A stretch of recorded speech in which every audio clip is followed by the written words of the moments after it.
నమస్తే అండి, నేను మీ స్వాతి. వంట చేసి చూద్దాం ఛానల్కి స్వాగతం.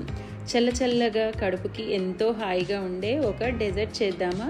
ఫ్రూట్ సలాడ్ అనగానే చాలామంది కస్టర్డ్ పౌడర్ ఎక్కువ చక్కెర వేసి వండుతారు. కానీ ఈరోజు మనం చక్కెర కొంచెం కూడా వాడకుండా కేవలం తేనెతో హెల్తీ అండ్ టేస్టీగా ఉండే హనీ ఫ్రూట్ సలాడ్ ఎలా చేయాలో చూద్దాము. బరువు తగ్గాలనుకునే వారికి, డయాబెటీస్ ఉన్నవారికి కూడా ఇది బెస్ట్ ఆప్షన్. ఇంకెందుకు ఆలస్యము, ఇప్పుడు ప్రాసెస్లోకి వెళ్దాము. ఒక స్టవ్ మీద గిన్నె పెట్టేసుకొని 1/2 లీటర్ పాలు వేసుకోవాలి. అవి వేసుకున్న తర్వాత ఒక గిన్నెలోకి 2 టేబుల్ స్పూన్ కస్టర్డ్ పౌడర్ని వేసుకొని దాంట్లో వాటర్ వేసి లమ్స్ లేకుండా కలుపుకోవాలి. చూడండి, ఇలా మంచిగా కలుపుకున్న తర్వాత దీన్ని పక్కన పెట్టేసుకొని పాలని ఒకసారి మిక్స్ చేసుకున్న తర్వాత ఇందులోకి కస్టర్డ్ పౌడర్ని యాడ్ చేసుకోవాలి.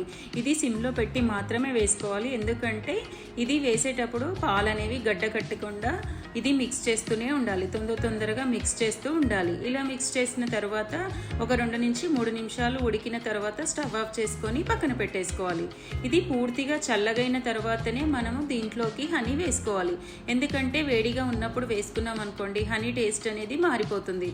సో ఇలా వేసుకున్న తర్వాత మీ టేస్ట్కు సరిపడా హనీ వేసుకోవాలి. కొంచెంగా చూసుకుంటూ ఇలా హనీ వేసుకున్నారనుకోండి మనకు టేస్ట్ అనేది చాలా బాగా వస్తుంది. ఇలా వేసుకున్న తర్వాత మీ దగ్గర ఏ ఫ్రూట్స్ అవైలబుల్గా ఉంటే అవి వేసుకోండి. ఇక్కడ నేను జామకాయను, అరటిపండు, దానిమ్మ గింజలను వేసుకుంటున్నాను. ఇలా మీకు ఏది ఇష్టమైతే, యాపిల్ కానీ ఏది ఇష్టమైతే అవి యాడ్ చేసుకోండి. ఇలా వేసుకున్నారనుకోండి మన హనీ ఫ్రూట్ సలాడ్ అనేది రెడీ అయిపోతుంది. ఇది ఫ్రిడ్జ్లో పెట్టి చల్లగా చేసుకొని తిన్నారనుకోండి చాలా టేస్టీగా ఉంటుంది. ఇందులో కావాలి అనుకుంటే మీరు డ్రై ఫ్రూట్స్ కూడా యాడ్ చేసుకోవచ్చు. మీకు ఇష్టమైతే వేసుకోండి, లేదంటే స్కిప్ చేసుకోవచ్చు. ఇలా ట్రై చేయండి, చాలా బాగుంటుంది హనీ ఫ్రూట్ సలాడ్ అనేది. ఇందులో మనం చక్కెర వేయకుండా కూడా ఈజీగా, సింపుల్గా, టేస్టీగా చేసుకోవచ్చు. ఇలా ట్రై చేయండి. ఇలా ట్రై చేసి చూసి మీ కామెంట్స్ని మాతో షేర్ చేసుకోవడం మర్చిపోవద్దు. ఇలాంటి మంచి రెసిపీస్ కోసము వంట చేసి చూద్దాం ఛానల్ని సబ్స్క్రైబ్ చేసుకోండి. Thank you for watching.